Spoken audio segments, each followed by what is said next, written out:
Começar a gravar o estudo, olha lá, colocou. Aí agora põe para interromper, que já está gravando. É só, tá, só no pau.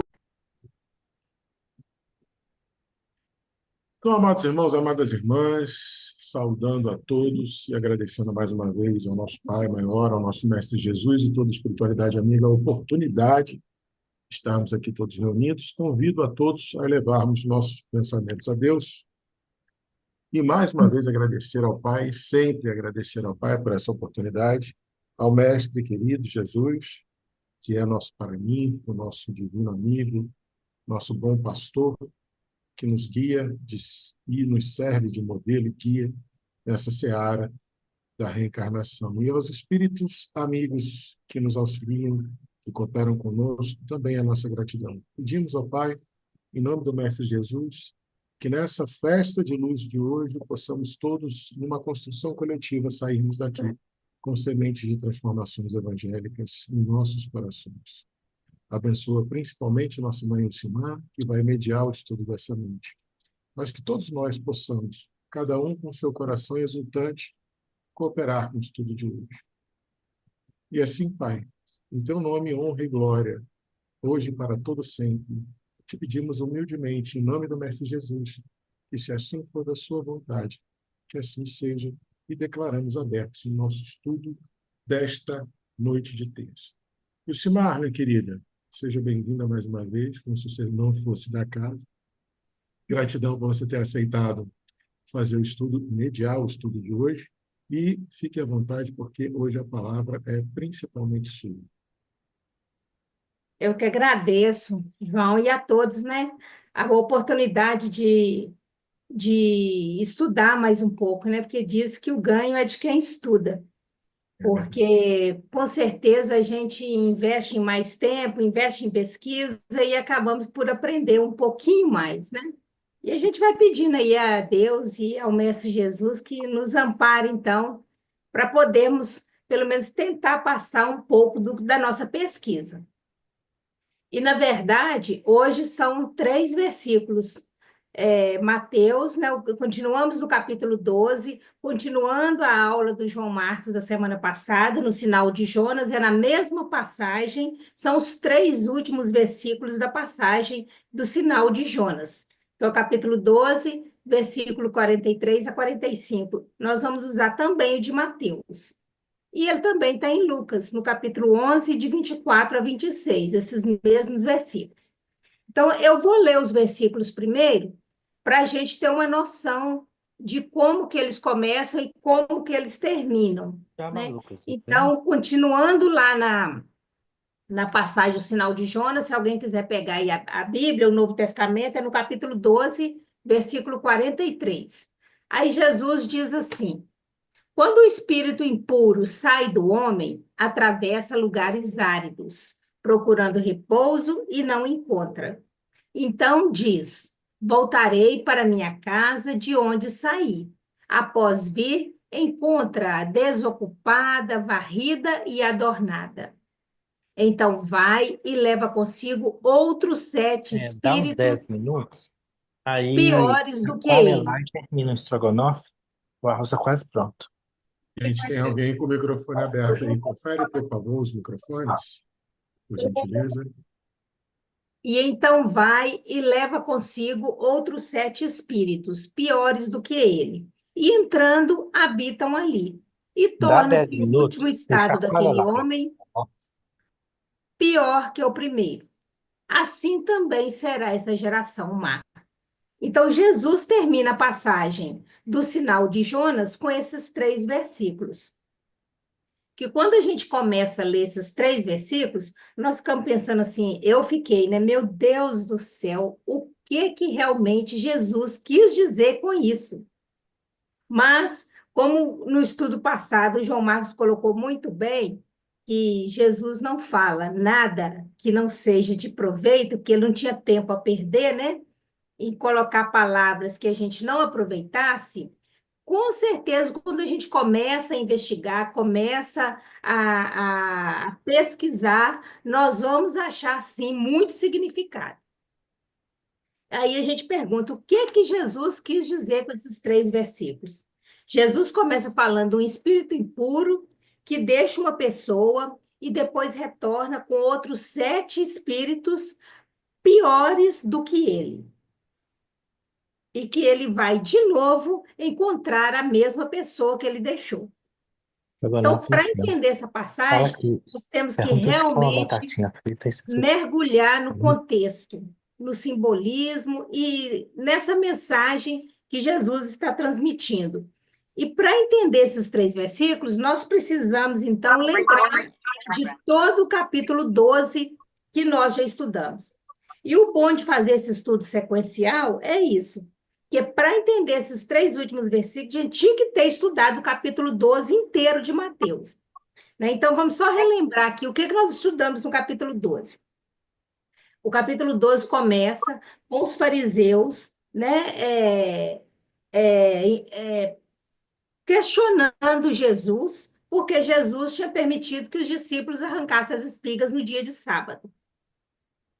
E para os judeus isso é proibido. Além disso, Jesus ainda cura um homem com a mão mirrada no sábado, o que também era proibido. E como resposta a isso, o que que Jesus responde para os fariseus? O Filho do Homem é Senhor do Isso. sábado. E admite ainda que ele era o servo sofredor, que o profeta Isaías, né, tinha profetizado centenas de anos antes da vinda do Messias. Sim, eu estou no estudo. Continuando no capítulo 12, Peraí, Simar, só um minutinho. Gente, olha sim, só. Tem algumas pessoas com o microfone aberto aí, gente. Vamos dar uma olhadinha nos microfones, que eu não estou como anfitrião, então eu não posso fechar. Então, eu vou pedir para vocês pararem um minutinho e observarem se seus microfones estão abertos para poder fechar, para não atrapalhar o desenvolvimento da Elcimar, por gentileza. Joia? Obrigado. Pode continuar, Elcimar. então, Jesus se intitula o Senhor do Sábado e também o servo sofredor.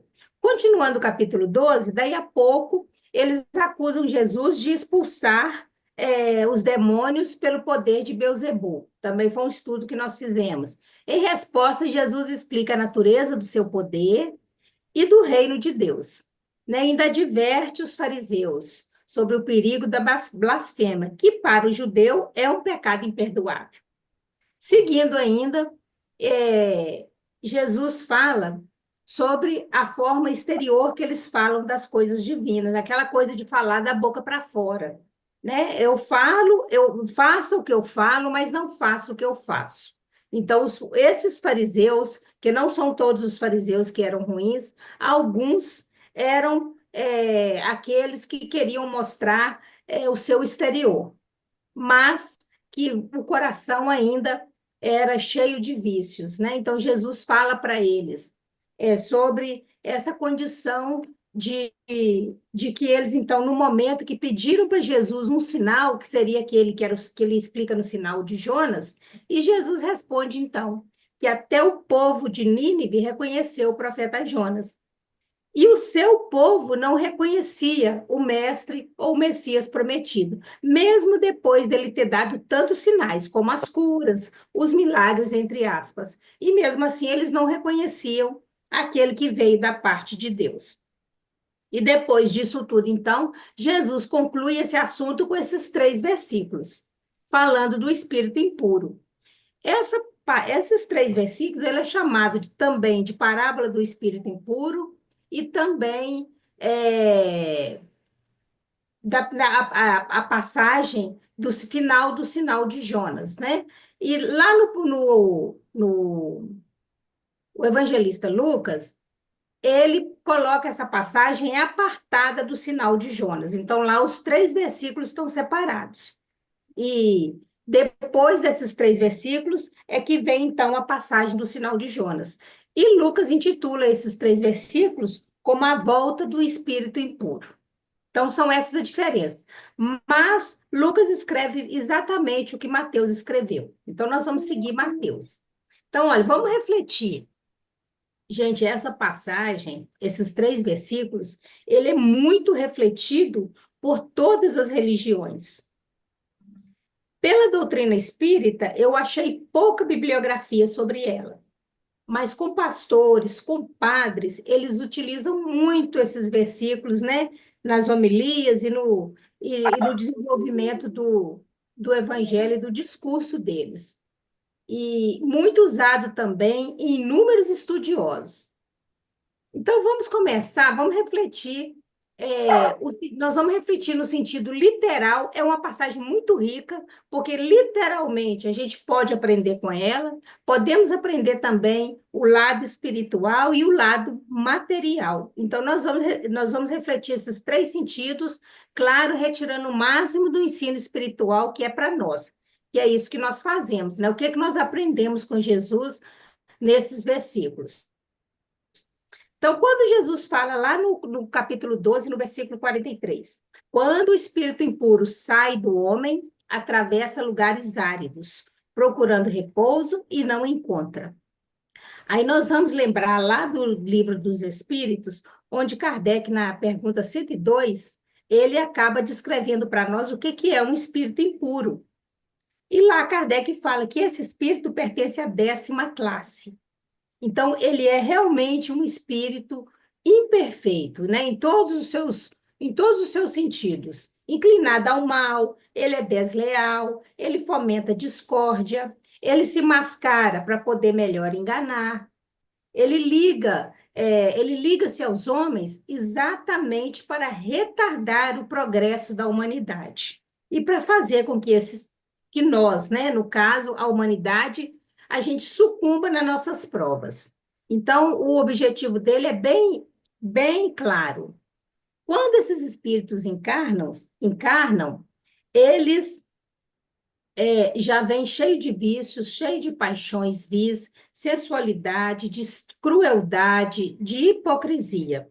Eles ainda estão naquela classe de fazer o mal por fazer mesmo. Eles não precisam de ódio. Eles não têm motivo para fazer o mal. Eles são maus, eles são mal ainda na sua essência, né? E pelo ódio ao bem. Então, eles fazem o mal pelo mal. E também, continuando lá no Livro dos Espíritos, na pergunta 465, Kardec pergunta assim: com que objetivo os espíritos imperfeitos compelem o homem ao mal? E os espíritos eles respondem de forma muito clara, muito fácil de entender: para fazer os homens sofrerem. Então, os espíritos imperfeitos são instrumentos destinados a experimentar a fé humana, né? E a constância do homem no bem, no caminho certo, né? É para experimentar. Você realmente aprendeu? Então, eu estou aqui para te provar. É essa a ideia deles. Então, é simplesmente fazer o homem sucumbir. E seguindo o versículo, ele fala, olha, quando o espírito impuro sai do homem, o que é esse sair do homem? Então, nós vamos vendo que esse sair do homem tem espírito que vincula a um encarnado por séculos. Não são dias, meses, são séculos. E eles encontram, então, em um momento em que esse homem, de uma forma ou de outra, ele consegue se libertar de pensamentos ruins, ele começa a trabalhar no bem, ele começa a ter uma pequena reforma.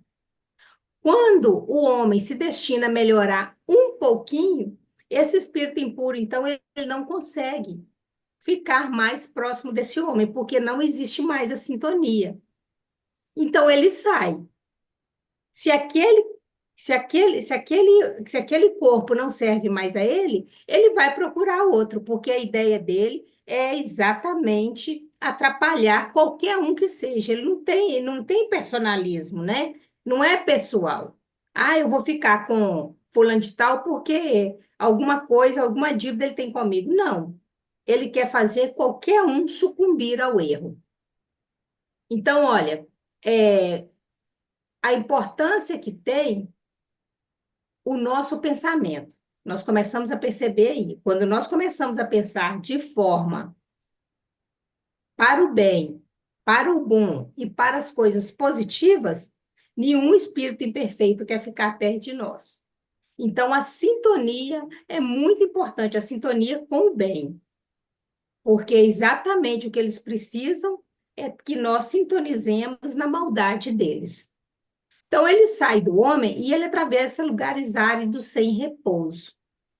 O que que Jesus quis dizer com esses lugares áridos sem repouso?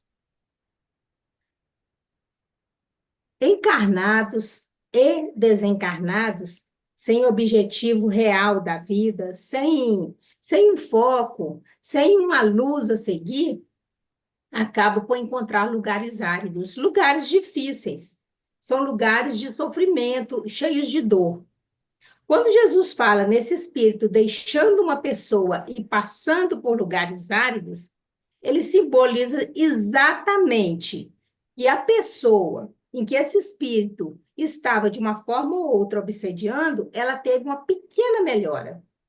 E nessa melhora temporária, nessa pequena vontade de fazer o bem, esse espírito saiu dela. E literalmente falando, quando o espírito sai e não consegue mais perturbar uma pessoa, ele é que entra em sofrimento. Então, é ele que vai passar por lugares áridos. Essa é a explicação literal. E o que nós pensamos nessa situação? Se houve uma pequena melhora em nós, para que esse espírito, a gente conseguisse afastar esse espírito de nós, então, na verdade, também, o nosso arrependimento foi temporário. Então, não houve uma aprendizagem.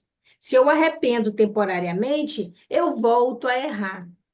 Agora, se o meu arrependimento é genuíno, eu aprendi com a situação e eu sei que aquilo não é bom para mim, a minha transformação vai ser total. Esse espírito não conseguirá voltar mais, não conseguirá mais se aproximar de mim. Então, olha, eu pensei muito no exemplo sobre isso. Aí eu fiquei pensando o seguinte: é aquele tipo de pessoa, por exemplo, que chega na nossa casa espírita, pede uma ajuda espiritual, passa pelo atendimento fraterno, passa pelo tratamento espiritual. Então, nesse tratamento, ele vai receber um passe, ele vai receber uma energia boa, ele vai sair dali revigorado. Então, ele sai bem, com outros pensamentos, né? Porque ali ele é instruído a fazer o melhor, a fazer uma oração, a fazer um culto, a ter pensamentos altruístas, a fazer o bem. Só que isso dura exatamente uma semana. Porque aí ele começa a melhorar e ele esquece de tudo. E quando ele esquece, o nosso irmãozinho, então, acha a porta aberta e entra de novo. E com isso, o versículo segue, né? Esse espírito buscando repouso e não encontra.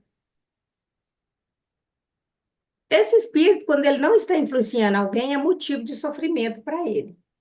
Então, eles não encontram repouso, eles não conseguem encontrar nenhum lugar em que eles possam se fixar. Então, eles começam a ficar ociosos também. E essa ociosidade do espírito imperfeito perturba ele também. Porque se ele não estiver praticando o mal, ele não está bem. E se a nossa casa mental volta no sentido de pensamentos baixos, sentimentos ruins e atitudes também, ele vai achar a oportunidade de estar voltando. E é nessa que Jesus fala: voltarei para minha casa de onde saí. E após vir, ele encontra a casa desocupada, varrida e adornada. Então, olha, quando Jesus fala que o Espírito voltará, que o Espírito diz, voltarei para minha casa, voltar define uma atitude. Ou seja, ele já tomou a atitude de voltar. Ele enxerga em nós a oportunidade de estar de novo ali, nos perturbando, se aproximando de nós. Ele achou de novo condições em nós, hábitos antigos que estão retornando em nós, para que ele possa, então, voltar nessa casa. E sobre isso, existe na literatura espírita inúmeros casos, né, que são narrados sobre obsessões simples, que vão até as complexas. Que esses espíritos eles são muito inteligentes, eles têm tempo, então eles ficam nos observando o tempo todo ali, com calma, com paciência, diligentemente. Porque na hora que nós vacilamos, eles conseguem, então, penetrar na nossa casa mental. E aí, então, o nosso quadro de sofrimento recomeça. Eles ficam ali na espreita, né? Só esperando uma pequena oportunidade. Então, eles encontram a casa varrida, desocupada e adornada. Então, quando ele fala, ele voltarei, é porque ele já veio.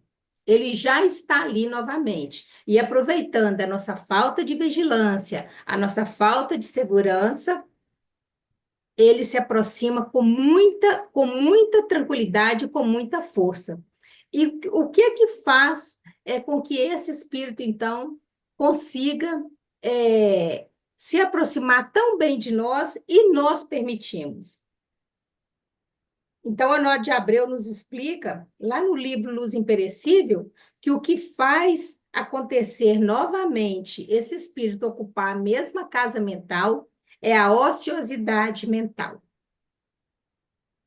É a casa desocupada. É o velho ditado, né? Mente vazia, oficina do demônio, que nós aprendemos lá com as nossas bisavós. Então, o Honório nos explica bem fácil assim, olha, casa desocupada é ociosidade. Nós precisamos entender que nós precisamos ocupar a nossa mente com coisa boa, porque se não entra coisa boa, vai entrar coisa que não vale a pena. Então, essa é a grande chance que eles têm, então, de aproximar de nós. A casa varrida. Varrer é limpar, né, gente? Quem é dona de casa, pode falar, João. Não, pode terminar seu raciocínio. Quem é dona de casa sabe como que é a limpeza de uma casa. E aqui nós estamos falando da limpeza da nossa mente. Não é daquela mente que fica atribulada, que fica preocupada, que fica totalmente, às vezes, desesperada. Com tantos pensamentos ali, um atrás do outro, e pensamentos que não são bons. Às vezes, pensamento de pessimismo, pensamentos de tristeza, de angústia, de maldade, às vezes. Isso é ociosidade da mente. E o que é que pode, então, ocupar a nossa mente? Trabalhar no bem. É um dos recados de Jesus para nós. Quando nós trabalhamos no bem, a nossa mente não tem tempo para pensar em coisa ruim. Porque quando nós estamos ajudando alguém, na verdade, nós somos o ajudado, né? Então, olha, limpar essa casa, varrer essa casa, é ajustar essa casa numa vibração boa. E o mais importante, ocupar essa casa com coisa boa. Enchê-la de coisas, de virtudes, que são parâmetros que reeducam o nosso espírito. Fala, João. Só para reforçar o que você falou, que o professor Honório ressaltou bem, quando Lucas e Mateus também, a mesma palavra em grego, falam da casa, e a gente tem essa tradição homilética de achar no Espiritismo que casa é a casa mental, né? Eles usam a seguinte sequência de palavras do grego originários: skolazonta, cesaromenon, kai, kekosmemenon, que quer dizer o seguinte: vai encontrar a casa desocupada, varrida, e é literalmente varrida, tirou as impurezas como instrumento, e ordenada. Mas a palavra escolazonta vem do verbo escolazon, que quer dizer estar em lazer. Então, quando você entra com a noção de desocupada nessa casa, não é desocupada na ausência de objetos materiais, é desocupada de estar sem função, é desocupada de estar sem um objetivo, é desocupada de não estar ocupada trabalhando. Então, só para reforçar, quando você vai lá no grego originário, você vê que realmente a palavra quer dizer que estava sem trabalho. assim como o professor Honório, você trouxeram muito bem. Só para fazer esse adendo. Não, obrigado. Foi muito pertinente aí a sua explicação. E é isso mesmo. E aí Ó, nós e lembramos, o João sim, Batista ainda fala aqui no chat, ainda complementa. E encontra a porta aberta. A casa, exata, além de estar desocupada, tem que estar escancarada. com a... Né? Ou seja, porta aberta é sinal de invigilância. Então, além de tudo isso, não está não está sendo vigilante. Obrigado, João. Desculpa, senhora, pode Exatamente, continuar. escancarada. E completando isso aí, ainda tem o adornada. Que quando a gente pensa em adornada, principalmente a mulher, o que é uma mulher adornada? Uma mulher enfeitada. Os enfeites que nós colocamos, os brincos, né, a maquiagem, as roupas, são coisas exteriores, que nem sempre refletem o nosso interior. Essa casa mental adornada pode ser isso, né? Aquela casa mental que, de uma forma ou de outra, está muito enfeitada, mas que de fidelidade, de sinceridade, de harmonia, ela não tem nada, não tem nada de verdade. Então, quando esse espírito impuro, esse espírito inferior, ele retorna para essa casa, ele encontra todas as condições para se alojar ali. Então, fica muito fácil para ele ocupar essa casa e tomar conta mesmo, né, de tudo em que ele quer, de tudo que ele quer, que é tomar conta daquele ser ali e provocar o maior mal possível. E aí eu fiquei pensando, né, gente? Quem é que não gosta de uma casa limpinha, de uma casa enfeitada? Eu estou falando da nossa casa aqui, a habitação, né, onde nós moramos. Quem é que não gosta de entrar numa casa cheirosa, limpa e desocupada, com espaço para você ficar à vontade? O espírito imperfeito pensa do mesmo jeito. E ele sabe a oportunidade de entrar nesse local e ficar ali tranquilamente. Então, olha, então nós lembramos que é muito fácil para nós mostrar uma mudança rápida, porque mudar as nossas atitudes, mudar um hábito é muito difícil, todos nós sabemos disso.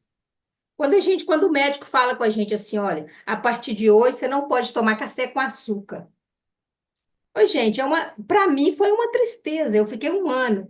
Foi uma tristeza, porque mudar um hábito é difícil. Você tem que ter muita disciplina, né? Então, quando eu falo para minha mente, eu não posso mais ser maledicente. Aí você vê na sua frente aquela visão que te traz maledicência. É difícil na hora o seu pensamento não ir direto ali naquele pensamento maldoso. Então, nós temos que trabalhar isso o tempo todo, 24 horas trabalhando. É isso que Jesus nos fala. Nós temos vigiar e orar 24 horas. Então, as Oi, nossas mudanças. ok. Miguel quer falar alguma coisa? Não, Miguel só entrou e Não, esqueceu o perdão. microfone aberto. Ah, então, as nossas mudanças, elas são lentas e têm que ser persistentes, porque é muito fácil a gente voltar num erro, muito fácil, né? E Jesus continua, então, no 45. Então, esse espírito impuro vai e leva consigo outros 7 espíritos piores do que ele. E entrando, habitam ali e torna-se o último estado daquele homem, pior que o primeiro. Assim será também essa geração má. Então, olha, quando ele fala que o Espírito vai e leva com ele 7 piores, significa exatamente aquilo que o João Batista falou. A porta está escancarada. Tanto pode entrar aquele espírito, como pode entrar uma falange igual a eles. E ele realmente leva os companheiros. Porque isso é o normal. Você andar com seus amigos, sejam eles bons ou ruins. Você anda com aqueles que são do mesmo nível que você, né? Então, novamente, e Jesus fala o seguinte, olha, e entrando ali, ele habita. Então, Jesus não quis dizer que ele vai lá fazer uma visita, não. Ele habita. Ele consegue, então, ocupar o local. Quando você habita um local, significa que você vai morar ali por longo tempo. Você não está fazendo uma visita de dias e vai embora. Ele habita. Então, a ideia, o objetivo é ficar ali por longo tempo. E quando isso acontece, o problema se torna muito maior. Muito maior.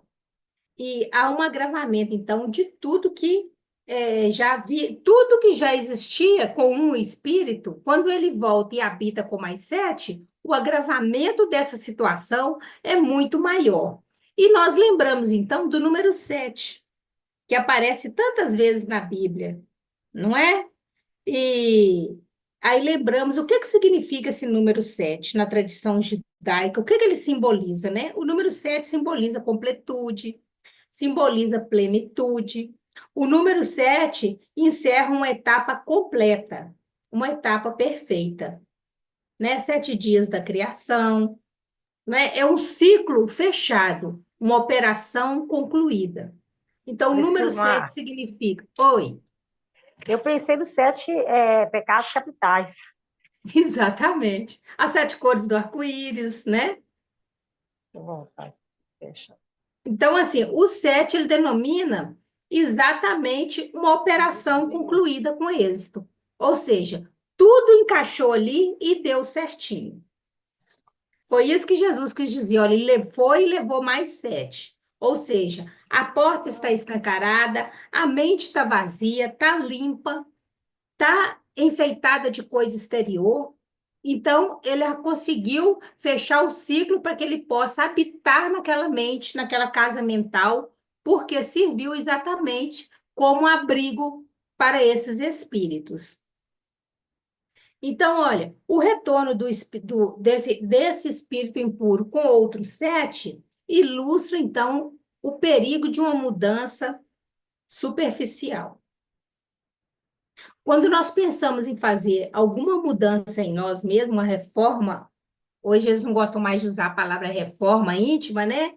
Essa transformação moral, nós precisamos pensar nela com profundidade.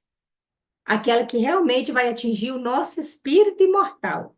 Que o que eu mudar em mim hoje, eu vou levar para minhas próximas encarnações. Porque realmente eu aprendi a lição. Nesse erro, eu não tropeço mais. Essa pedra de tropeço eu vou conseguir tirar do meu caminho. Isso é transformar. Talvez eu tropece em outras, mas nessa que eu aprendi. Essa é a lição, né? Então, olha, esses 7 espíritos adicionais, eles representam exatamente esse retorno avassalador, então, desse estado em que o ser habitado por esse espírito se encontrava. Se ele estava numa situação ruim com um antes, com mais alguns, ele vai estar numa situação muito pior.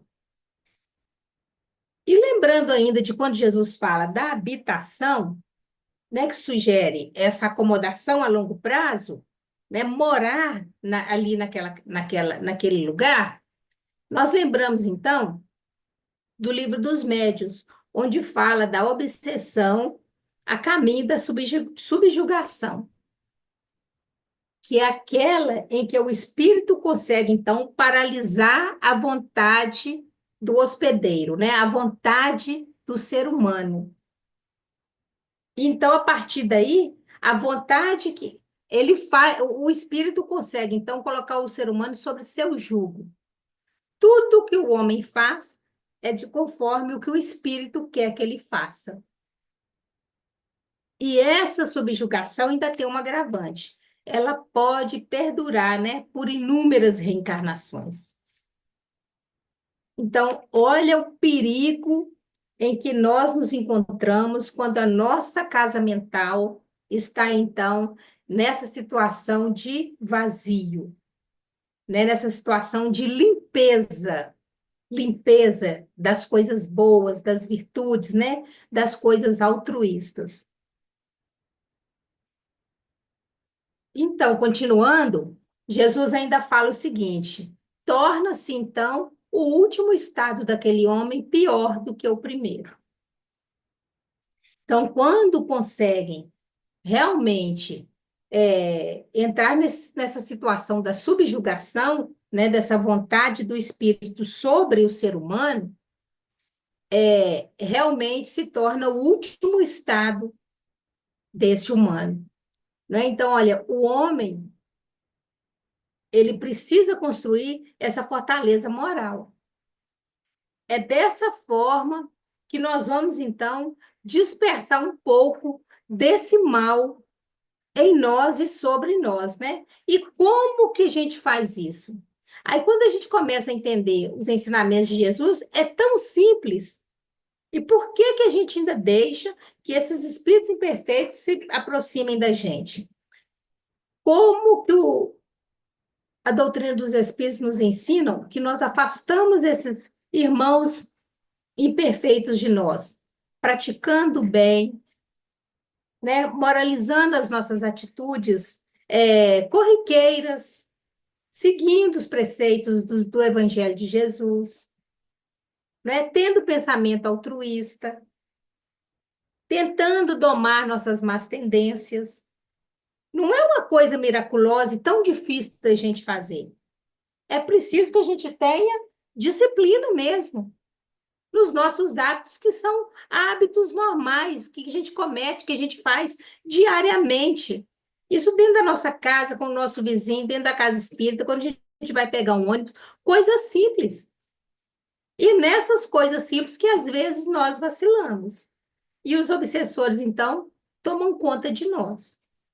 Aí Jesus fala que quando isso acontece, a condição final da pessoa é pior do que quando começou lá atrás com um único irmão imperfeito perto dele. Ele se tornou, então, mais propenso ao mal.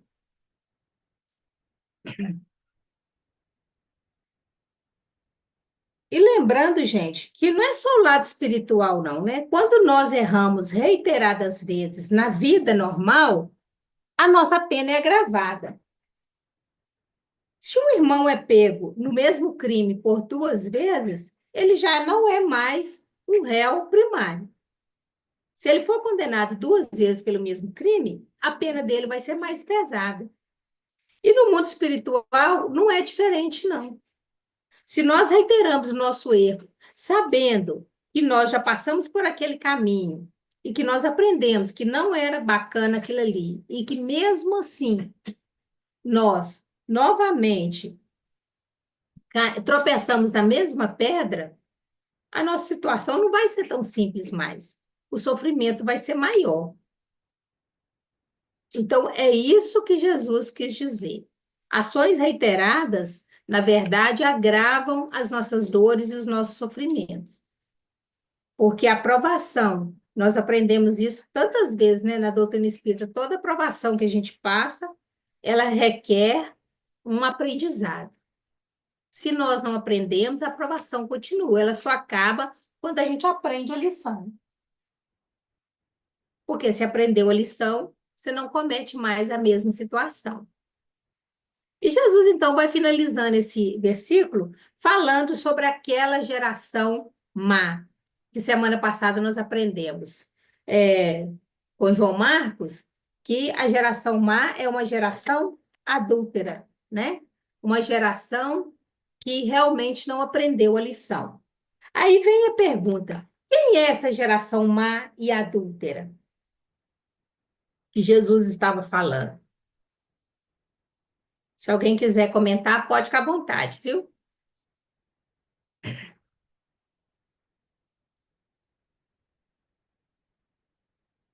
Eu vou continuando aqui enquanto vocês vão pensando aí. Lembrando do nosso texto, Jesus estava conversando ali naquele momento com alguns fariseus, né? Com algumas pessoas do seu círculo, com algumas pessoas do povo. Então, ele poderia estar falando dessa geração má com aqueles fariseus que estavam ali tentando pegar Jesus numa situação de saia justa. Ele poderia estar falando também para o povo de Israel, a geração que saiu lá da escravidão do Egito, né? Aquela geração que Deus prometeu, uma geração tão grande, maior do que a quantidade de estrelas no céu, que Deus prometeu que eles habitariam a terra que emana leite e mel. E mesmo assim esse povo rebelava. Quando a gente pensava que o povo de Israel, o povo judeu, estava começando a aprender a lição de um Deus único, eles vinham lá adorando todos os outros deuses. E vinham profetas e mais profetas, tentando alertar aquele povo, que esse povo, com certeza, éramos nós mesmos, e aquele povo novamente caía na mesma situação. Aí eles foram cativos da Babilônia, foram cativos dos romanos, né? Eles ficaram 400 anos sem nenhuma profecia, como uma forma de aprendizado. E depois de 400 anos, vem o Mestre Jesus, o Messias prometido, e mesmo assim, eles não acreditaram. Eles não acreditaram, né? Peraí, gente, deixa eu ver um. Parou o meu coisa aqui, deixa eu só colocar para. E mesmo assim, eles não acreditaram.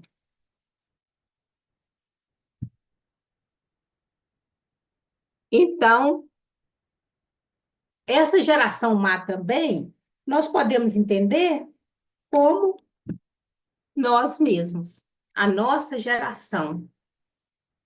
Somos todos nós, a geração atual.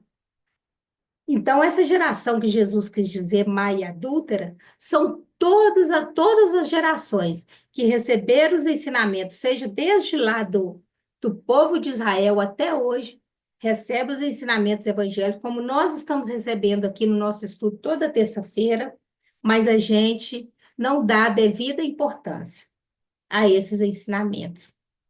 Aquela geração que ouve, mas não tem ouvidos de ouvir, que vê, mas não tem olhos de ver, que não vivencia os ensinamentos do Cristo. E nós, ainda como espíritas, temos ainda essa oportunidade de entender esses ensinamentos no miudinho, estamos tendo agora. Então, nós não temos muita justificativa para falar que não entendemos. Então, essa geração, ela vai precisar arcar com as consequências dos seus equívocos. Talvez uma consequência maior do que aqueles que não tenham aprendido nada com Jesus ainda. Seria, então, a lei de causa e efeito. Essa geração má é aquela que recusou espontaneamente a luz que Jesus ofereceu. Aí o Rigonati, ele fala uma coisa muito bacana. Ele fala o seguinte, que o sofrimento será maior em virtude de ter errado com pleno conhecimento. Então, toda vez que nós erramos com conhecimento de causa, sabemos que se eu pisar ali, tem um buraco e eu piso, o sofrimento e a dor vai ser maior. Aí ele continua que tal como o homem que, uma vez liberto dos obsessores e esclarecido sobre essa obsessão, ele não fecha as portas da sua casa mental, das influências malignas. Então, olha, se nós sabemos como limpar a casa, como ocupar essa casa e como fechar as portas, por que que ainda a gente insiste em deixá-las abertas? Então, nesses últimos 3 versículos, e no capítulo 12 inteiro, tanto os fariseus como o povo de Israel, os discípulos, a turba que acompanhava Jesus, e nós, hoje, estamos devidamente orientados. Nós sabemos exatamente o que Jesus queria dizer. E quando nós não sabemos, nós estamos aqui, tentando entender o que ele queria dizer. Aí a reflexão. Como que nós estamos ocupando a nossa casa mental hoje? O que eu tenho feito para que essa casa fique realmente ocupada de forma correta, de forma clara e cheia de luz. E não nos falta ensinamentos de todas as religiões. Isso não é privilégio nosso. Todas as religiões hoje estão induzindo ao amor, à observação das leis divinas, ao conhecimento dos ensinamentos do Cristo, e mesmo assim, nós não sabemos ainda o que Jesus quis dizer com vai, não peques mais. Não é pecar mais e virar uma santidade numa vida só, mas vá e não erre mais nessa mesma situação. Com certeza nós vamos errar em outras, mas nessa nós já podemos aprender a lição. E o próprio, lembrando aqui do apóstolo Paulo, ele fala que nós precisamos renovar o nosso espírito. Sempre, sempre, para que nós sempre nos revistamos de um novo homem. A cada situação ocorrida, que a gente aprenda a lição, renova o espírito e seja um novo homem a cada amanhecer. Seja uma nova pessoa, uma pessoa um pouco melhor. Então, ele enfatiza essa necessidade dessa renovação espiritual. E estar aqui, né, gente, tendo a oportunidade de estudar um pouquinho sobre Jesus e sobre os seus ensinamentos, é uma renovação espiritual grande. Já sai daqui fortalecido com esses ensinamentos. Então, o que nós precisamos entender é que a nossa responsabilidade é maior do que aquele que não sabe nada ainda, que não entende ou que ainda não despertou para os ensinamentos do Cristo. Então, olha, partindo aqui para um fechamento, eu colocaria aqui alguns itens para a gente estar pensando. A necessidade, o que nós aprendemos hoje? A necessidade do arrependimento e da transformação genuína.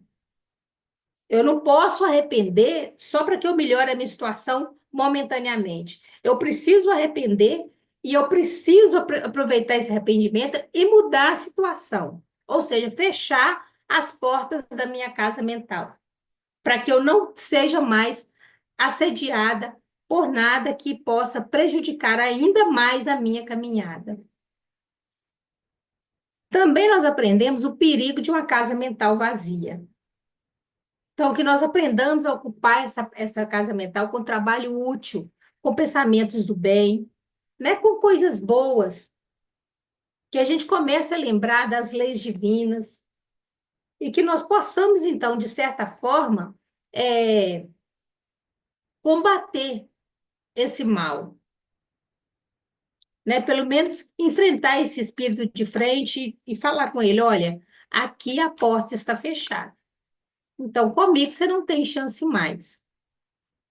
E, principalmente, nós começamos a refletir sobre a gravidade que é de conhecer os ensinamentos de Jesus, as advertências de Jesus, e a gente não vivenciar o que nós conhecemos. Então, quando Jesus fala que a geração daquele tempo, de 2000 anos atrás, é um lembrete atemporal para as consequências que nós vamos carregar de não ouvir essas advertências.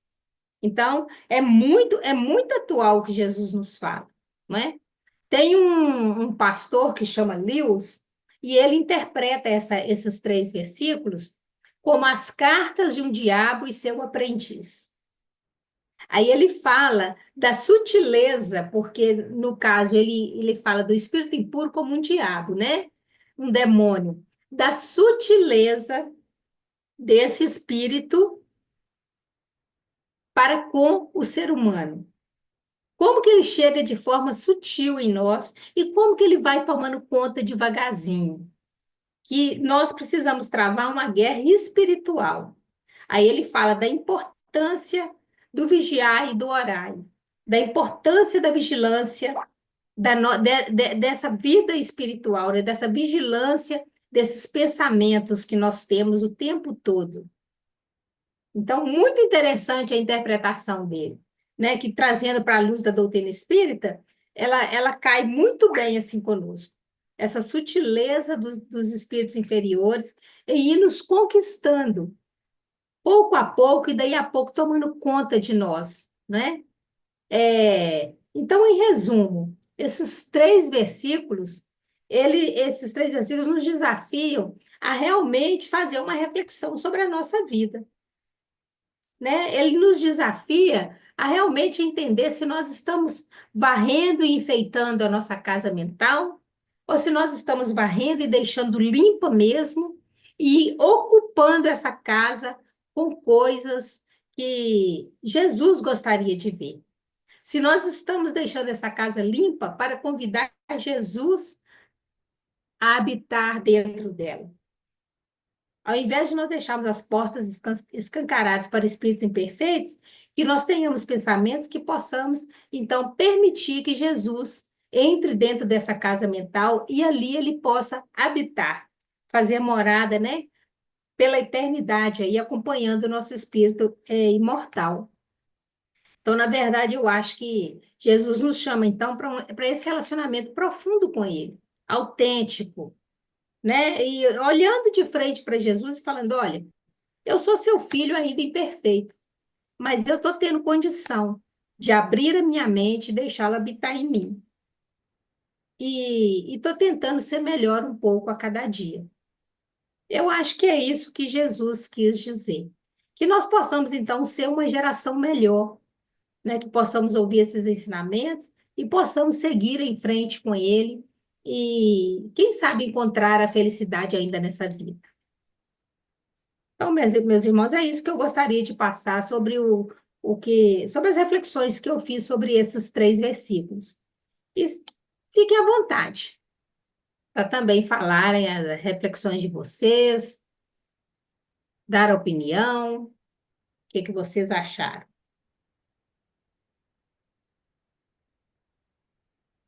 E aí, gente? Quem quer comentar algo para acrescentar?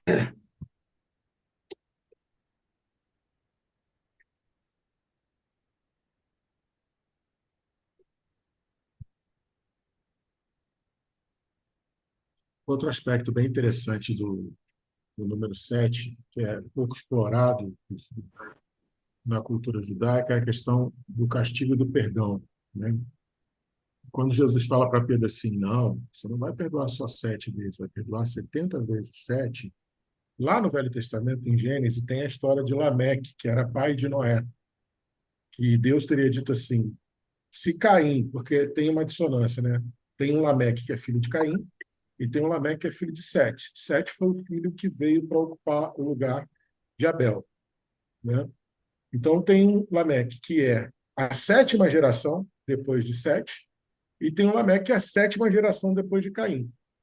Olha o número 7 como fechamento de ciclo, né? Todo o número 7, ele integralmente, inicialmente, ele é a virada de ciclo, porque Deus fez o mundo em 6 dias e no 7º descansou, para depois voltar a criar. Então, o 7º é sempre aquele momento de maior, ou de recompensa, né, do esforço que você fez, ou aquele momento que vai dar a parada no processo para começar uma nova fase. Então, esse Lameque tem uma frase em Gênesis que diz assim: se Caim vai ser castigado 7 vezes, pior é Lameque, que vai ser castigado 70 vezes 7. Porque Lameque, além de ser poligâmico, ele, segundo alguns apócrifos, ele matou Caim numa caçada, meio sem querer, mas matou, e, né, achando que o filho dele, Tubal-Caim, tinha provocado ele, porque ele viu Tubal-Caim, o filho dele mais jovem, viu Caim vindo, mas achou que era um animal. Aí falou: pai, atira naquele animal ali, que aquele animal é grande, vai dar comida para a gente para bastante tempo. Ele atirou, era Caim. Quando chegou lá perto, que ele viu que tinha matado Caim, isso é muito estranho, porque como o cara é a descendência de Caim, matou Caim, né? Mas aí ele ficou deslocado e acabou matando Tubal-Caim. Por isso que na Gênesis fala assim: se Caim vai ser castigado 7 vezes, pior é Lameque, que vai ser castigado 70 vezes 7.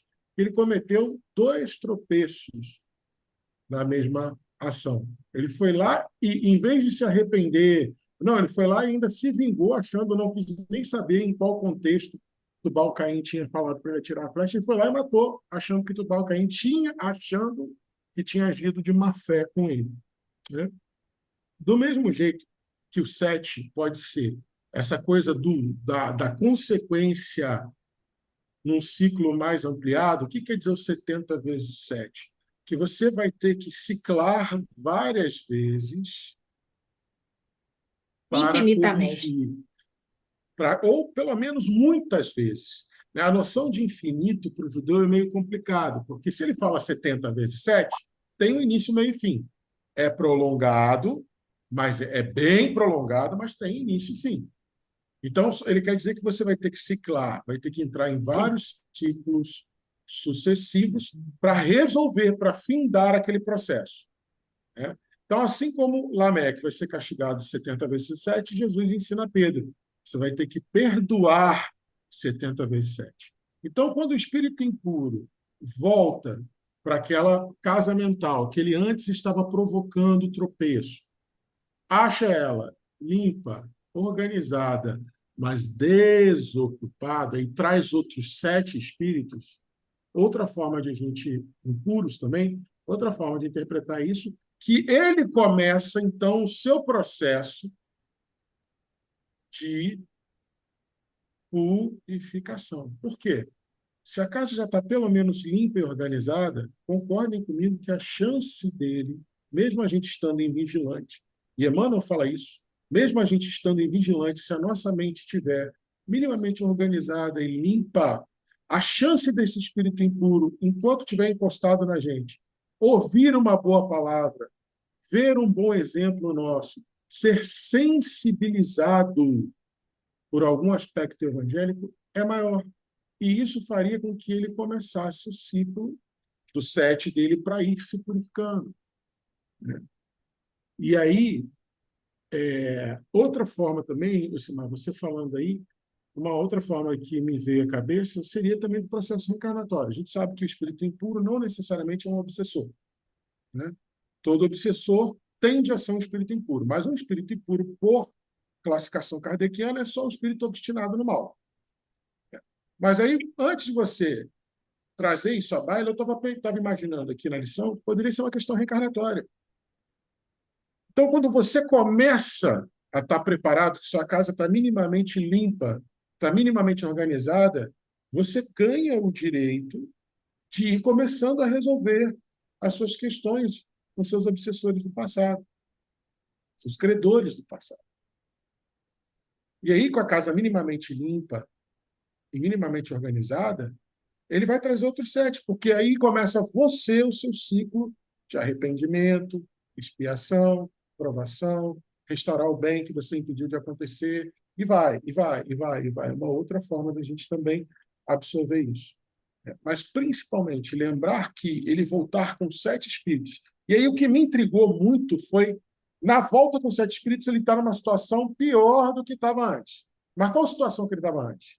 Vagando pela aridez, ou seja, vagando por um terreno onde ele não podia exercer nem o mal que ele tanto gosta de exercer, né? Exercer a rebeldia à lei divina, que o espírito impuro gosta, e nem em paz. Estava lá angustiado, não tinha, né? A palavra do grego de anidron, que é usada nessa, é simplesmente falta de água. Ele não tinha água. Então ele estava passando sede. A pessoa que não tem água, ela sofre porque ela não consegue matar a sede. Então, o espírito impuro tem sede de quê? De fazer a gente tropeçar, né? Ele estava nessa condição. Agora, mas com 7 juntos, ele está pior do que estava naquela. Porque ele também está servindo de pedra de tropeço para os outros 7 que ele trouxe com ele. Ele trouxe junto. Então, também é uma outra forma de interpretar. Então, foram essas 3 formas que eu vi de interpretação para além da que você trouxe. Alguém gostaria de cooperar com mais algum pensamento, com mais alguma observação?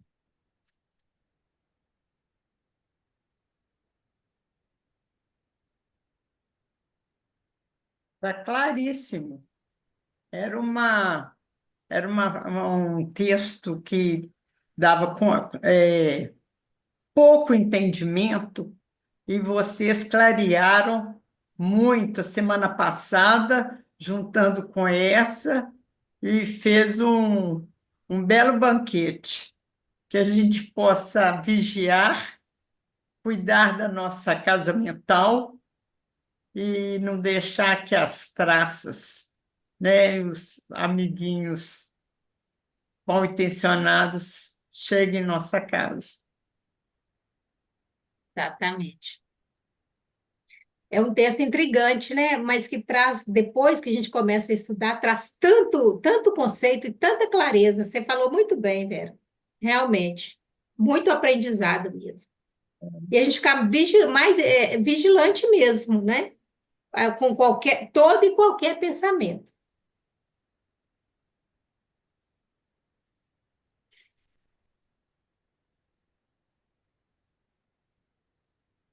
Mais alguém, gente, quer colocar alguma coisa?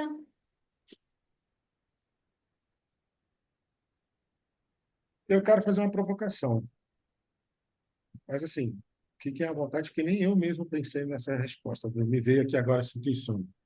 O texto de Mateus, ele conclui essa abordagem da volta dos espíritos, da volta do espírito com outros sete, no sinal de Jonas. E como a Elcimar lembrou bem, né, era Jesus dialogando com os escribas e os fariseus que estavam pedindo um sinal para ele.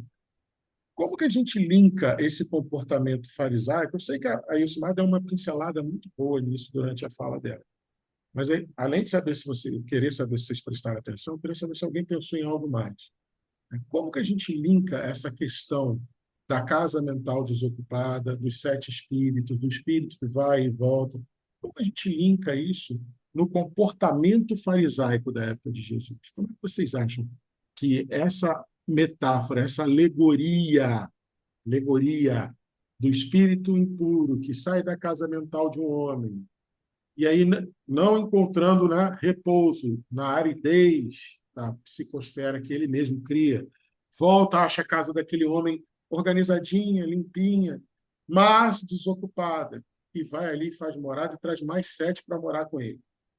Como é que vocês acham que a gente consegue linkar isso no comportamento farisaico da época de Jesus? Pode falar do fundo do coraçãozinho de vocês. Não tem resposta certa para isso, não. Como é que vocês acham que a gente linka isso? Como era a casa mental de um fariseu, na opinião de vocês?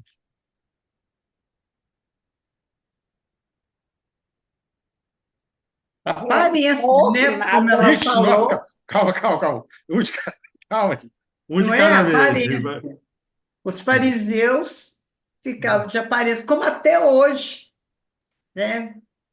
A pessoa sabe muito, mas na hora de agir, são A aquelas casa mental dele caiadas, está. as A casas casa caiadas. mental. Exato. A casa mental dele Exatamente. está desocupada.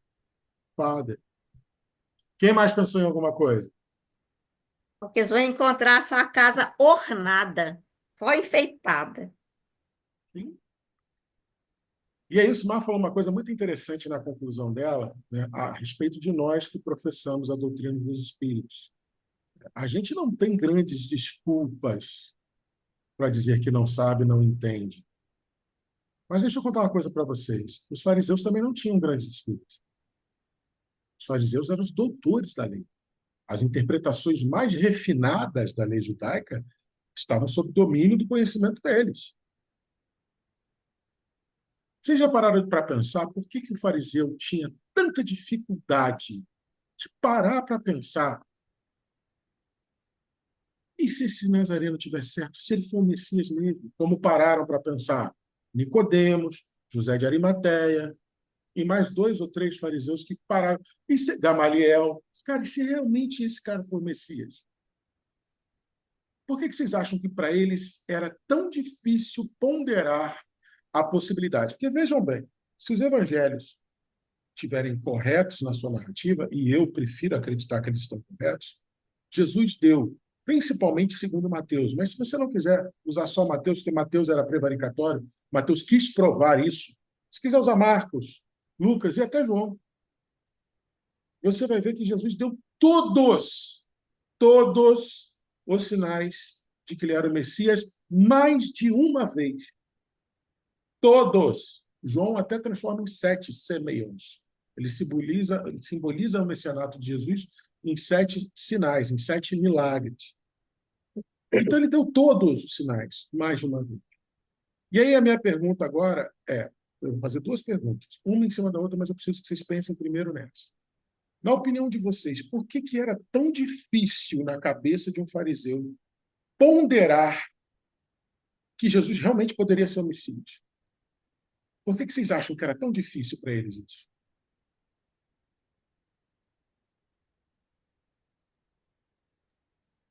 Ô, João, mas eles eram intransigentes, ué. Eles eram rígidos perante a lei, não? Sim, é uma das características dele. Mas você acha que era por isso que eles tinham tanta... Porque, preste atenção, vou repetir meu argumento.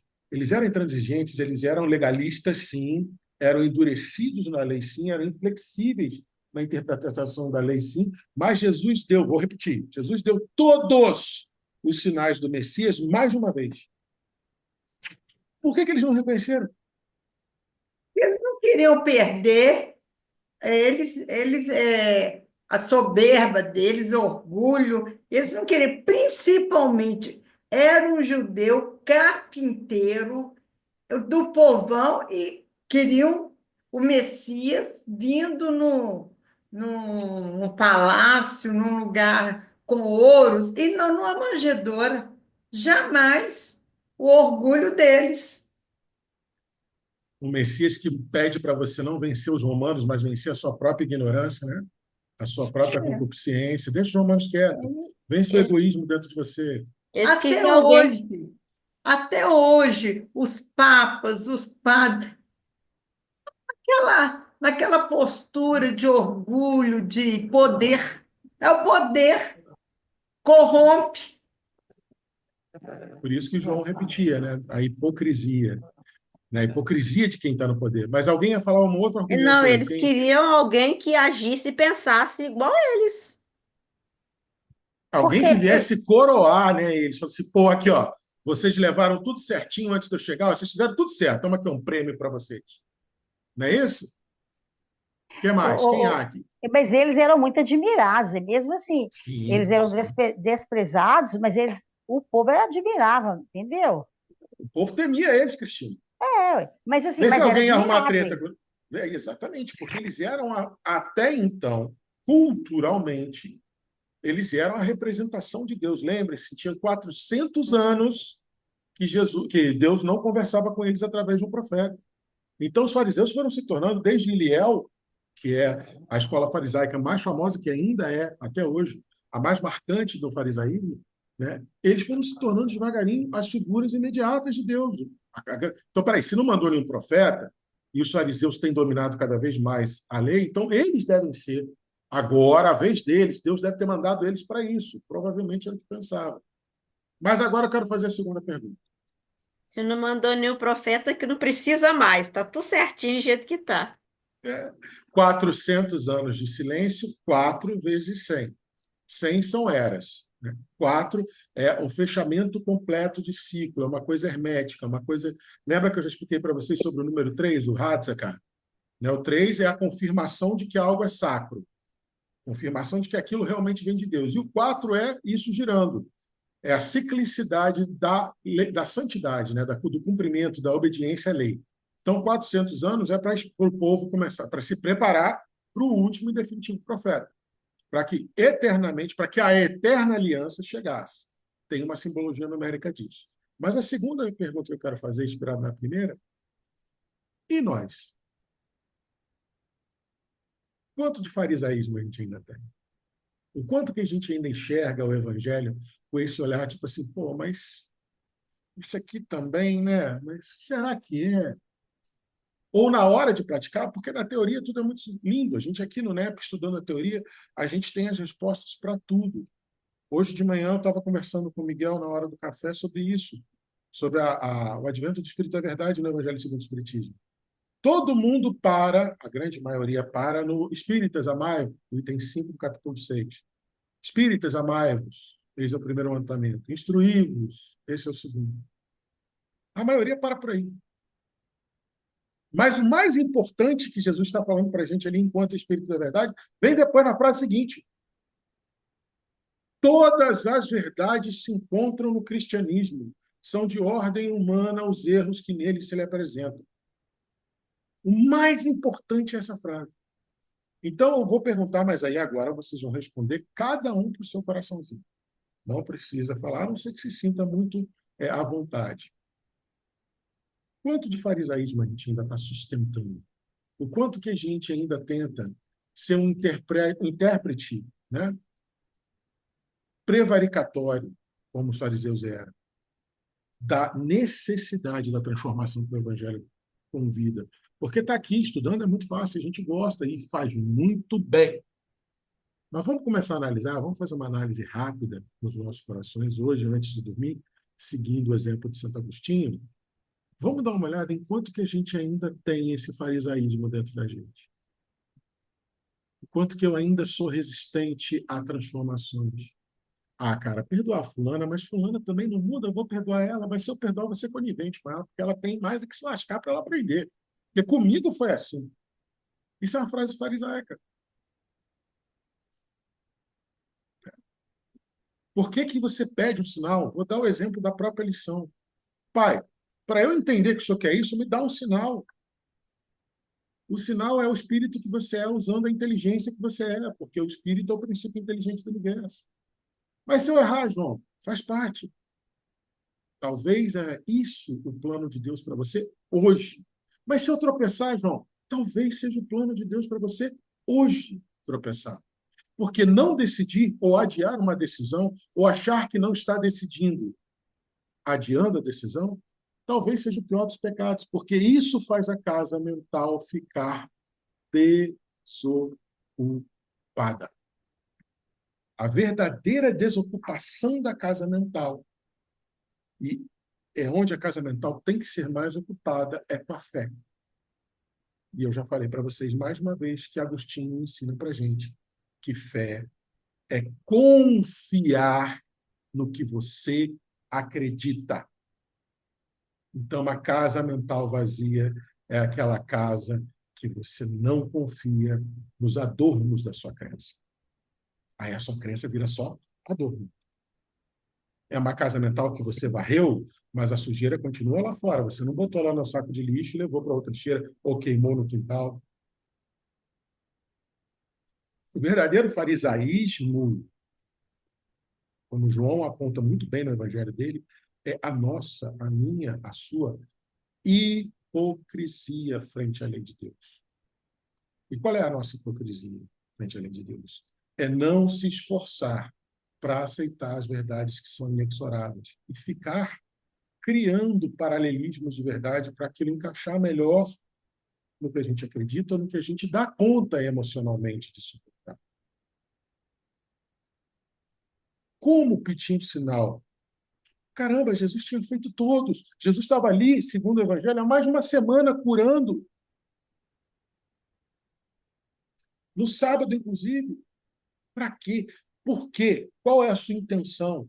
Qual foi a intenção quando eles chegam com a moeda de César? Fala, é lícito ou não é lícito pagar? Qual a intenção quando eles chegaram com a mulher adúltera? Foi pegar em adultério aí, apedreja ou não apedreja? A gente faz isso o tempo todo. Por quê? Todas essas passagens são simbolismos do nosso comportamento integral de homens encarnados. Mas a gente analisa onde a gente está sendo fariseu, em que atitudes do meu dia a dia eu estou fazendo igual a galera que quis apedrejar a mulher adulta, eu estou fazendo igual quando apresentaram a moeda para Jesus? Será que eu consigo ver em mim aonde que eu estou replicando esse comportamento? Então, a segunda provocação que eu tinha que deixar para vocês hoje é essa. Será que a gente sabe? A gente já sabe identificar o fariseu no outro. Eu já enxergo o fariseu externo. Mas o fariseu interno? Será que eu estou me educando e me esforçando para identificar e modificar ele? Quem mais quer falar alguma coisa, gente? Concorda, Silmar, que eu falei? Concordo plenamente. Eu acho que a ideia é essa mesmo, nós começarmos a trabalhar cada dia um pouquinho, né? Principalmente nessa ideia de que precisamos começar a vivenciar aquilo que nós já há tantos milênios aprendemos, né, João? Eu falo que a doutrina espírita, nós viemos espíritas agora exatamente porque a gente já deve ter tentado de tudo nessas encarnações atrás aí, e não aprendemos. Nós já viemos em todo De tudo possível quanto aí. foi jeito. E agora nós estamos aqui louco atrás do estudo. Esse miudinho aí, exatamente para compreender o que até agora a gente não tinha compreendido. Nós não temos mais desculpa, né? Então, nós João, precisamos realmente colocar em prática mesmo. E colocar em prática, João, Suma, que é o principal ponto, sem medo e sem receio, porque aquele que bota a mão na charrua e olha para trás não é digno de mim. Emmanuel tem mais de uma Exatamente. lição falando isso. O que é botar a mão na charrua e olhar para trás? É temer a consequência de botar a mão na charrua. Pô, mas a charrua é pesada. Sim, vai lá e tenta. A charrua pode quebrar no meio da aragem. Sim, vai lá e tenta. Mas aí, sim, vai lá e tenta. E se a charrua me machucar? Vai te machucar se você não souber usar. Vai lá e tenta. O olhar para trás é ficar botando condição. Eu sigo Jesus, mas... Ah, não, domingo não, cara. Não, domingo... Não, eu sigo Jesus assim, mas eu não sou bom de dar sopa na rua, não, que eu tenho um pouco de incômodo. Eu posso ir para a cozinha fazer. Tá bom, tá ótimo. Mas entenda, é uma condição. Olha, eu consigo seguir Jesus sim, mas, pô, estudar 9 horas da noite de sexta-feira não dá para mim, não, cara. Tá bom, mas entenda, você está pondo condições no botar a mão da charrua. Isso é olhar para trás. Né? E quando Jesus fala não é digno de mim, não é digno de mim ali, naquele momento. Mas as portas, é o mesmo homem que falou para a gente, as portas dos céus nunca foram fechadas, sempre estiveram abertas. Porque na hora que eu quiser botar a mão na charrua e nem lembrar que tem que olhar para trás, ele vai estar de porta aberta. Mas, Vera, você ia perguntar alguma coisa aí, eu te interrompi, desculpa. Microfone, Vera, microfone. A Cristina também. A Cristina não estou conseguindo enxergar ela, não. Mas se ela levantar a mão... Mas eu estou lembrando o romance Renúncia, Uhum. que Alcione fala. A gente já conhece a doutrina, Sim. a gente já sente a doutrina, já meditou, agora sentimos, mas agora é viver. Então, é conhecer, nós conhecemos. Analisamos, já analisamos. Sentimos, agora nós estamos na quarta etapa, agora ou nunca. E aí, Vera, antes de deixar a Cristina falar, eu quero que você pense, não precisa nem responder se você não quiser, pense em um personagem evangélico que tenha conhecido Jesus e dali para frente acertado tudo de primeira. Se você souber um, você pode me falar. Por quê? Porque viver o evangelho não é atingir a perfeição. Viver o evangelho é escolher um caminho em direção ao amor perfeito de Deus. Pedregoso, de portas estreitas, de tropeços, de trabalho, de aprendizado, de soerguimento, de perseverança. Mas botar a mão na charrua é escolher um caminho e ir, sem medo, como todos os que vieram antes de nós, ou nós mesmos, há várias existências atrás, temos tentado escolher caminhos novos para o Evangelho. E perseverar nessa condição de escolher, errar, levantar, superar, corrigir, tentar de novo, continuar nesse ciclo até o fim. Pois aquele que perseverar até o fim, esse será salvo. E o Emmanuel fala muito bem, fim está como finalidade. Aquele que for até o final, a meta final nossa, que é prosseguir em direção ao amor de Deus, esse vai ser salvo. Cristina, você ia falar, eu também te interrompi, querida. Pode falar, por favor. não, os fariseus, pelo causa do orgulho, eles se sentiam ameaçados com a presença de Jesus, não? Sim, sim, claro. Então, pois é, então ele preferia, assim, ignorar isso e achar que os outros eram o resto, você entendeu? Que eu fiz estudo antes, eu tinha pensado assim, eles estavam ignorando o, os, Jesus, por exemplo, porque pelo orgulho deles, não, então eles vão me sentir ameaçados, que eu tenho esse poder todo, eu não tenho, ué. Então era mais fácil eles denegrir os outros do que acreditar, para não perder esse poder, não? Sim, também, também. Mas o que realmente me preocupa, Cristina, assim, o que eu ainda tenho dificuldade de criar argumentos que se sustentem, até hoje é o fato de que Jesus não era um taumaturgo e um profeta comum como eles estavam acostumados a ver. Porque se você pegar, por exemplo, Flávio José, comenta isso na história dos Hebreus, né? Haviam vários profetas e vários taumaturgos, várias pessoas que profetizavam a lei de Deus, por isso vários falsos profetas, e várias pessoas que faziam sinais, curavam aqui, outra ali, algumas, né, com charlatanismo, outras nem tanto, porque a mediunidade naquela época era muito mais aflorada. O professor Paulo César Frutuoso, na palestra dele, ele comenta isso brilhantemente. Por que a mediunidade diminuiu tanto no planeta Terra? Porque a gente teve um período chamado Inquisição da Santa Igreja, que queimou a maioria dos médiuns. E a mediunidade é um atributo genético, foi provado agora. Mas a doutrina dos espíritos já fala isso desde 1930. Então, a gente só teve essa diminuição da mediunidade por causa do período medieval da Inquisição. Mas, naquela época, tinha vários médicos. Então, tinha médiuns, tinham curas, tinham sinais, tinham prodígios, tinha. Mas Jesus fazia isso o tempo todo. O cara era maior que todo mundo junto. E o que ele falava arrebatava os corações, não convencia um ou outro. Lá em João 8, ele Inclusive mostra as profecias, né, João? As profecias ele cumpriu todas. E eles conheciam as profecias. E mesmo assim eles não acreditaram. João 8 dá um exemplo, Isimar, maravilhoso de como que Jesus era realmente Messias. Quando ele fala no templo sobre eu sou maior, antes de Moisés, antes de Moisés ser, eu já era. Aí João fala, ele divide as opiniões do templo. Imagina você no templo de Jerusalém, nas festividades da Páscoa, aquilo devia ter centenas, milhares, dezenas de milhares de pessoas te ouvindo, devia estar milhares de pessoas te ouvindo. Ele dividiu a opinião sem gerar quebradeira, porque era muito comum no judeu, quando divide a opinião, ele sai na pancada. Ele dividiu e ficou todo mundo pensativo. Rapaz, ele pode... Não, eu acho que ele tem daima, esse cara. Aí, Cristina, eles fizeram isso. Aí eles falam assim, esse cara tem daima, esse cara está maluco, vamos deixar ele. Mas não houve. Jesus dividia as opiniões sem haver animosidades diretas. Ele botava todo mundo para pensar. Isso é um dos sinais do Messias, que ele ia dividir, ia trazer a espada, mas não ia sangrar. Né? As pessoas não iriam estar em conflito por causa dele, lógico, na época que ele ainda estava dentro do advento dele.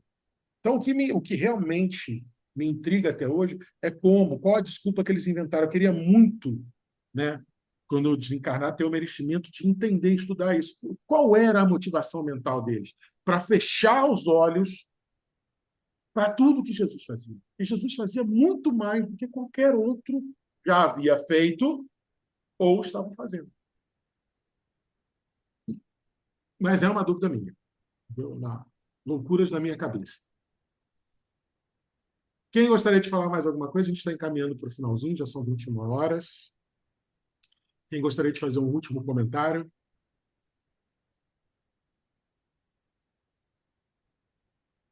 Não? A Elizabeth aqui no chat justificando que teve que sair mais cedo. Agradecer os estudos, Simar. Antes disso, a Eliane tinha falado sobre a limpeza e organização, traz bem-estar, inclusive, é a norma máxima, né? Norma máxima, uma das normas máximas de São Benedito, né? De São Bento, é que Deus habita na ordem. Uma das máximas dele. Deus habita na ordem. Se você estiver ordenado, estiver limpo, estiver organizado, disciplinado, metódico e compromissado, que é o mais importante, Deus vai habitar ali segundo a ordem de São Benedito. Ilcimar, últimas palavras suas, então, para a gente se encaminhar para a prece de encerramento, por gentileza. Não, gente, só quero agradecer aí, né? A caridade, a paciência, o aprendizado, porque é sempre bom a gente fazer esses estudos, porque realmente quem ganha somos nós. É só agradecer mesmo. Muito feliz por estar com vocês mais uma terça-feira. Gratidão recíproca, Ilcimar, sempre muito bom estar com você também. Então, meus irmãos, vamos elevar nossos pensamentos a Deus novamente. Alguém gostaria de fazer a prece? Se ninguém se voluntariar, eu farei. Alguém gostaria de fazer? Está com o coraçãozinho inclinado em fazer a prece? Sim? Não? Talvez? Então farei. Vamos elevar novamente os nossos pensamentos ao nosso Pai maior, ao nosso Mestre Jesus e toda a espiritualidade amiga, e por que não, também vamos elevar os nossos pensamentos para que as nossas boas vibrações, para que a nossa casa mental limpa e organizada possa atingir também os nossos credores do passado e os irmãozinhos que ainda estão obstinados no mundo. Não para que eles venham fazer habitação em nós, Pai. Aliás, uma própria prece que seu Filho amado, o Mestre Jesus, nos ensinou, não nos introduza na tentação sempre que for possível, mas que eles possam, através do nosso esforço, no nosso processo de transformação íntima, no nosso esforço de acertar e entender cada vez mais e melhor a caridade que vem do seu Evangelho, Pai, que, observando isso, possamos minimamente tocar os corações desses irmãos ainda obstinados no mal. Que nós possamos, não só dos nossos credores do passado, mas de todos aqueles que nos circundam, por um ou outro motivo, por uma ou outra sujeira da nossa casa mental que não foi varrida para fora. Que eles possam observar o restante da casa que está limpo e organizado. E que a gente possa, de maneira muito humilde, mas muito sincera, despertar o interesse deles também limparem as suas casas mentais. E agradecendo sempre, Pai, a oportunidade de estarmos aqui todos juntos, estudando a Tua Palavra, relembrando a convivência com o Mestre Jesus e nos burilando naquilo que nós precisamos remediar em nós mesmos. É que nós te pedimos, Pai, que semana que vem, se assim for da Sua vontade, que estejamos todos aqui novamente para continuar esses estudos, para continuar essa convivência fraterna, essa construção coletiva de saberes e, principalmente, para continuar nos educando a sermos cooperadores cada vez maiores e cada vez melhores do Teu Evangelho. E em Teu nome, honra e glória, Pai, hoje e para todo sempre, nós te pedimos, em nome do Mestre Jesus, que se assim for da Tua vontade, humildemente te pedimos, Pai, que assim seja. Amém. Gratidão, gente. Ó, muito bom estar com vocês. Boa noite. Obrigada, Boa gente. noite. Boa noite. Muito bom. Obrigada.